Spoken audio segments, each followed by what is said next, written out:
Há algum tempo, houve uma parceria entre o Instituto de Computação da UFMT e a Politec do Estado, a Perícia Oficial e Identificação Técnica, aqui de Mato Grosso, com o objetivo de criar alguma ferramenta para que auxiliasse a computação forense desse órgão.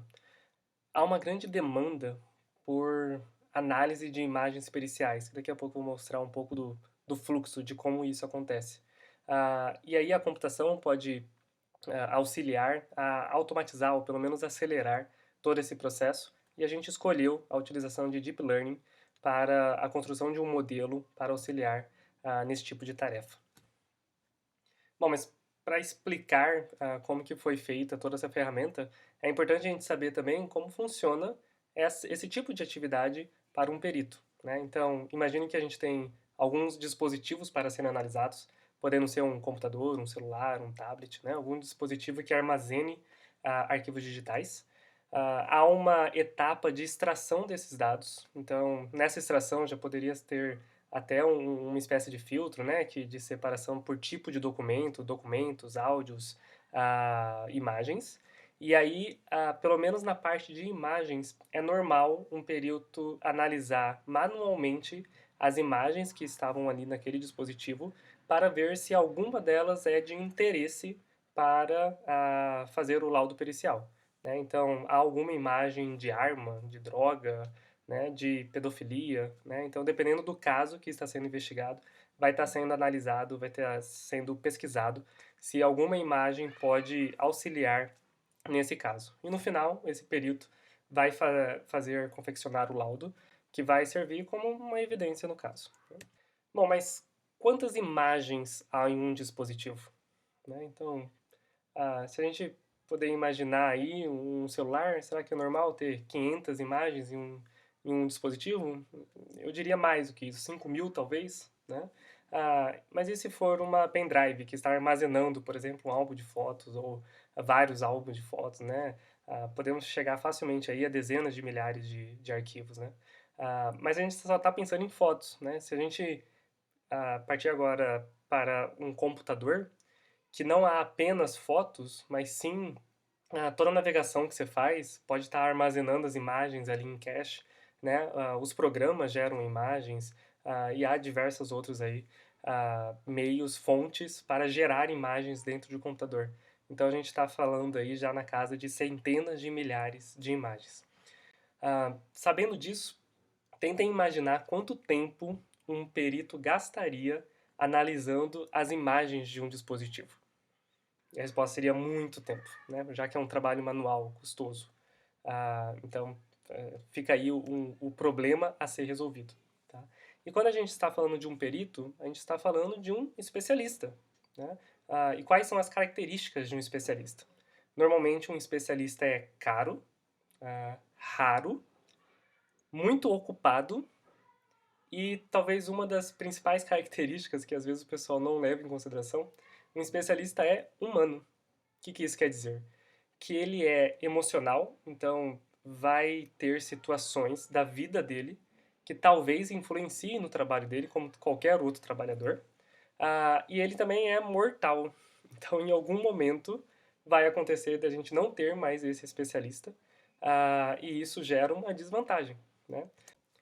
E aí entra a inteligência artificial para tentar mitigar esses problemas, tá? Então, é claro que o especialista, o perito, não vai ser substituído, né, de maneira alguma, mas os sistemas especialistas podem diminuir essa desvantagem auxiliando o especialista, economizando tempo do especialista, contribuindo para que mais de um especialista ah, trabalhem em conjunto, né, caso um não possa exercer a sua atividade por algum motivo, né? Então, os sistemas especialistas trazem essas vantagens para auxiliar os especialistas humanos. Tá? Ok, então sabemos agora o problema, o contexto, certo? Então, como a inteligência artificial, na prática, pode auxiliar isso? Então, a gente tem o Deep Learning, ok? Então, podemos construir modelos e treinar com muitos dados esses modelos para que eles consigam executar as tarefas mais complexas, tá? Então a gente pode, que abordagem a gente pode utilizar? A gente pode construir um modelo do zero, treinar com muitos dados e pronto, temos o nosso resultado. Ou a gente pode aproveitar de modelos abertos. Então há diversas comunidades que trabalham com isso e que disponibilizam os seus modelos para que outras pessoas, outros pesquisadores aproveitem desses modelos para aplicar nos seus próprios dados. Tá? Então, nem sempre vão ser os mesmos domínios, mas vocês podem fazer algumas modificações, adaptações, para que, mesmo que não seja o mesmo tipo de dado, ainda assim você consiga um bom desempenho. Tá? E essa foi uma das abordagens utilizadas neste trabalho, que já haviam dois modelos muito bem treinados, com ótimos desempenhos, e que a gente não poderia abrir mão disso. Tá? Então, só falando brevemente aqui de classificação, um exemplo bem simples, tá? Na verdade, nem precisaria uma rede tão complexa para conseguir classificar dados tão simples como desse exemplo, mas só para ter uma ideia, tá? Então, a gente tem na camada de entrada um vetor de características, tá? Do tipo de dado que a gente quer verificar, e essas características vão ser passadas para o modelo com várias camadas intermediárias aí, com vários pesos, vários neurônios, para que seja capaz de detectar esses padrões e jogar na camada de saída qual a probabilidade para cada classe existente no problema daquelas características na camada de entrada representar um dos itens da camada de saída. Então, podemos ver aí nesse exemplo que com 95% aí de um grau de confiança, vamos dizer assim, seria do tipo versicolor, tá? É uma espécie de flor. Tendo isso em mente, a gente pode verificar qual a saída está sendo gerada no modelo já existente, de acordo com a entrada que a gente passou. E essa saída poderia ser como se fosse um novo vetor de característica, tá? E aí a gente pode entrar em vários outros meios aí, como Transfer Learning, mas que a gente pode comentar como isso posteriormente, em outro momento. Mas isso é suficiente para a gente mostrar aqui como que a gente aproveitou de outros modelos para um caso específico como esse de imagens periciais. Para começar, eu gostaria de falar do ImageNet. Tá? Então, talvez alguém já tenha ouvido falar sobre isso, mas é uma plataforma gigante de coleta de imagens. Tá? Então, eles têm aí o objetivo de catalogar em imagens todos os objetos do mundo. Parece que estão no caminho certo. Então, há aí milhares de objetos catalogados pelo ImageNet, e eles separaram 1000 deles para gerar uma competição que auxiliou muito no progresso da visão computacional. Então, dentre 1000 objetos que eles possuíam, eles separaram milhares de imagens para cada um desses 1000 objetos e criaram uma competição para que as pessoas criem modelos que consigam classificar cada um desses 1000 objetos. Tá? E um dos vencedores em determinado ano foi o Inception, que tem uma estrutura muito grande, e aí começou a falar de Deep Learning, etc., para que consiga resolver um problema complexo como esse, que é conseguir categorizar 1000 objetos diferentes. Então, que tipo de objetos eram esses, né? Podemos chamar de classes também. Tinha classes referente a animais, como beagle, flamingo e outros tipos de animais. Objetos inanimados, né? Violão, bola de beisebol, copo, vassoura, né? E dos mais diversos tipos, como teclado, máquina de café expresso, bússola e outros centenas de objetos, tá? Então, isso não tem muito relação com crimes, certo? Então, como que a gente pode aproveitar de um modelo como esse se não tem tanta relação? Mas analisando mais profundamente quais os tipos de classes, a gente achou também revólver, rifle, cutelo, fósforo, né, que pode ter alguma relação aí com droga, com uso, né? Então, se uma imagem tem fósforo, quem sabe poderia aparecer droga também. Remédio pelo formato de pílula, caixa eletrônico, cofre, já imaginando algum roubo, por exemplo, picape e diversos outros veículos, porque poderia ter relação também com roubo, né? Então, tá certo que ele só tem a capacidade, em teoria, de classificar esses 1000 objetos, mas se eu não ensinei para ele o que é uma porta, e eu mostrar para ele a imagem de uma porta, ele vai dar alguma classificação dentre os 1000 objetos que ele conhece, o mais semelhante à porta. Ok? O mesmo pode ser com uma pistola. Então, talvez ele não tenha a noção do que é pistola, mas ele sabe que é revólver. Então, ao ver uma pistola, ele pensa que é revólver e classifica como tal. Para a gente, ele vai estar classificando como uma arma. Então, no final, a gente teve essas categorias relevantes: arma, droga, roubo, veículo e até documentos. Então, isso faz com que um modelo que não foi pensado, criado para ser usado com imagens periciais, com alguma adaptação, e é claro que tem um certo controle, uma tomada de decisão aí, possa ser aproveitado para este fim. Outro modelo aberto que a gente utilizou para esse trabalho também foi o Yahoo Not Safe for Work, que tem o objetivo de classificar imagens pornográficas. Então, para cada imagem que é fornecida para ele, ele dá um score de 0 a 1, onde quanto mais próximo de 1, mais a probabilidade daquela imagem realmente conter algum conteúdo pornográfico. Então, é muito difícil a gente detectar a pornografia infantil, porque é muito difícil ver através da imagem qual é a idade de uma pessoa, né? Mas conteúdo pornográfico já é um pouco mais viável de ser feito. Então, por mais que o resultado não seja perfeito, já é um excelente filtro para o perito verificar se dentro daquelas imagens pornográficas alguma é de um menor de idade, né? Então, já auxilia também nesse processo bem custoso de seleção das imagens relevantes para o caso. Então aí a gente tem alguns exemplos, né? Todas de imagens bem não pornográficas, então com scores bem baixos, né?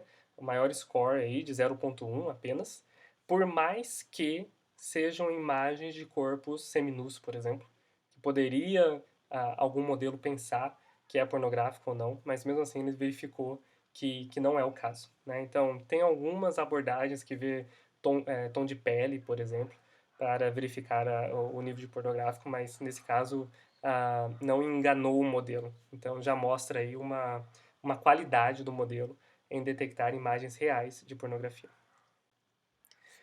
Bom, então como que foi o fluxo inteiro que a gente montou para realizar esse tipo de atividade? Então, primeiro, a partir de uma pasta de imagens, a gente verifica que a gente entende que todas as imagens que estão lá dentro precisam ser analisadas. Então, para cada uma delas é tentado o carregamento dessa imagem e pode ser que há alguma imagem corrompida. Lembrem que as imagens que estão sendo analisadas aqui, provavelmente o dono delas não queriam que estivessem sendo visualizadas. Então, talvez elas tenham sido deletadas, né? Mas há ferramentas para recuperar essas imagens, mesmo que elas tenham sido deletadas. Mesmo assim, às vezes não é perfeito, às vezes vem uma imagem parcial apenas, né? E aí isso dificulta para o modelo, tá? Realizar a classificação, porque às vezes até o carregamento dele é inválido, né? Ocorre algum erro. Então, a primeira coisa que é feita para cada imagem que existe na pasta que está sendo analisada é se é possível realizar o carregamento e se há um tamanho mínimo para ser processado. Então, como há diversas imagens aí que são simplesmente cache, né, com poucos kbytes, que totalmente sem resolução, né, não tem por que a gente perder tempo do modelo para que consiga, para que seja necessário classificar esses tipos de imagem, porque são imagens dos sistemas, provavelmente. É claro que tudo isso é parametrizado. Se realmente quiser verificar cada imagem, isso é possível, mas como efeito de otimização aí, é possível fazer esse tipo de filtro inicial de que imagem será analisada ou não. Sendo uma imagem válida para análise, é primeiro transferida para o modelo do Yahoo Not Safe for Work para verificar se a imagem tem algum conteúdo pornográfico ou não. Então, a partir do momento que tem algum conteúdo pornográfico, ela já é separada, né? Então, ela nem vai precisar passar pelo segundo modelo. Então, já é uma imagem que é para ser verificada manualmente, né? Então, ela já vai estar separada por causa disso. Então, lembre que o Yahoo Not Safe for Work ele dá um score entre 0 e 1. Só que a partir de que número que é considerado pornográfico? Esse é outro parâmetro dentro da ferramenta que pode ser configurado. Então, a partir do momento que ele atingiu esse limiar definido, ele é classificado como pornográfico. Se não for, aí sim a gente joga no modelo Inception para ver se alguma das classes relevantes com determinado score, e aí entra uma tomada de decisão dentro da ferramenta, é classificado como alguma daquelas categorias relevantes que eu comentei anteriormente. Tá? Se mesmo assim não for obtida, né, separada pelo Inception, aí é uma imagem sem relevância, né? Então ela não é pornográfica, não encaixa em nenhuma daquelas classes de interesse do Inception.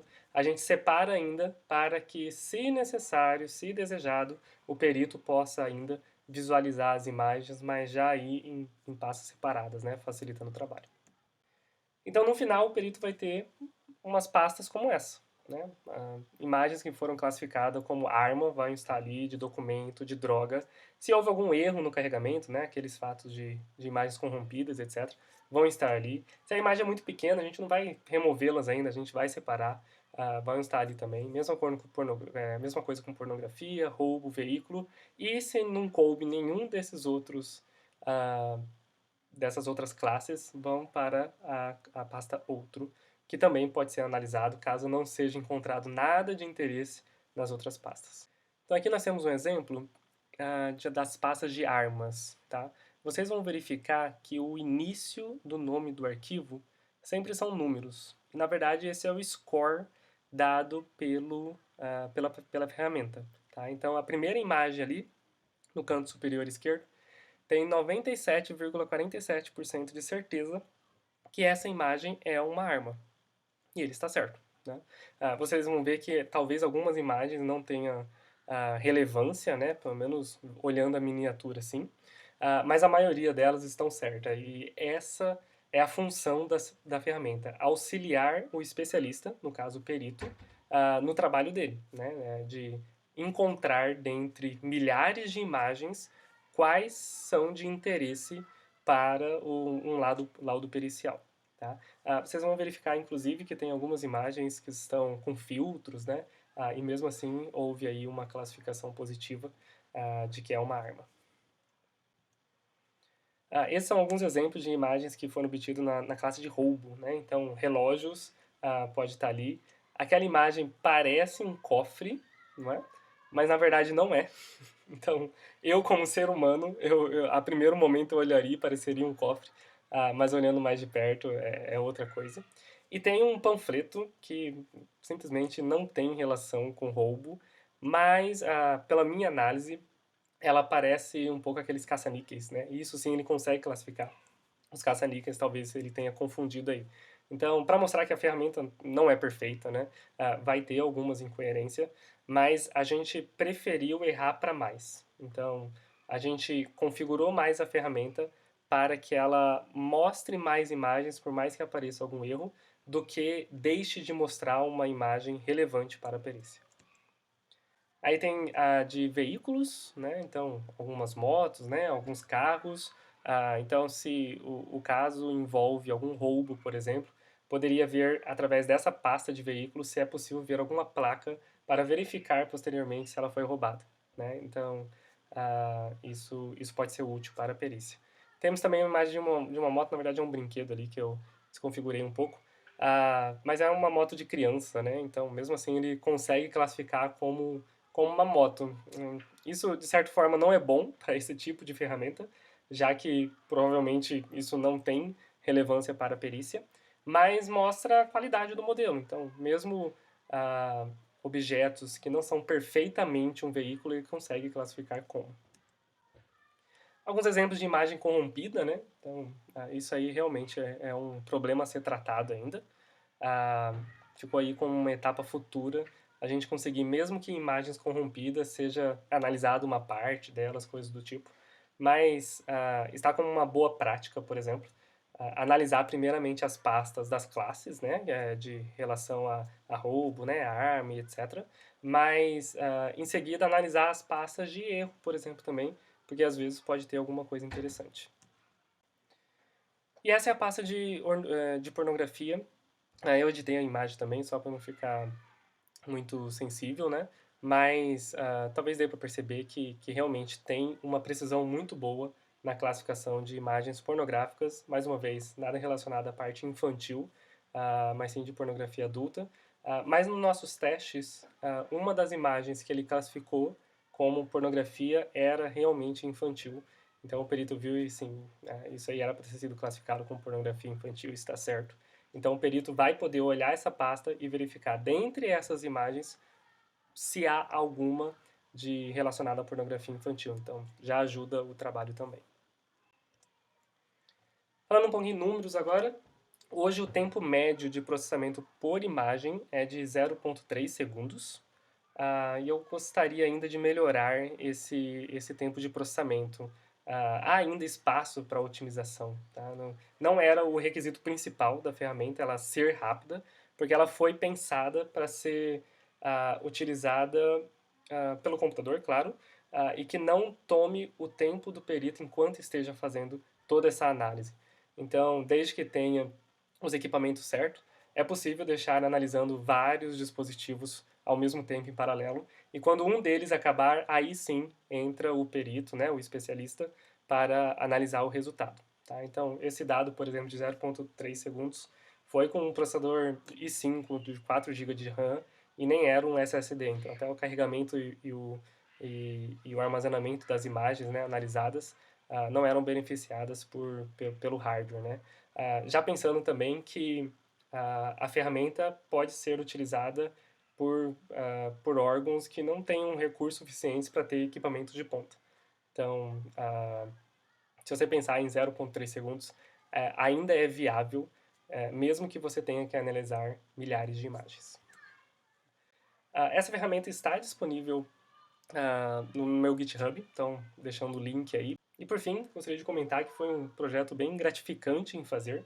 A gente, na verdade, já avançou essa ferramenta criando um modelo próprio, com imagens próprias. Então, na verdade, a ferramenta atual, ela utiliza de 3 modelos, né? Então, além desses 2 que eu já comentei, mais um de autoria própria, que aumentou e muito a precisão do modelo e a capacidade de reconhecer objetos diferentes.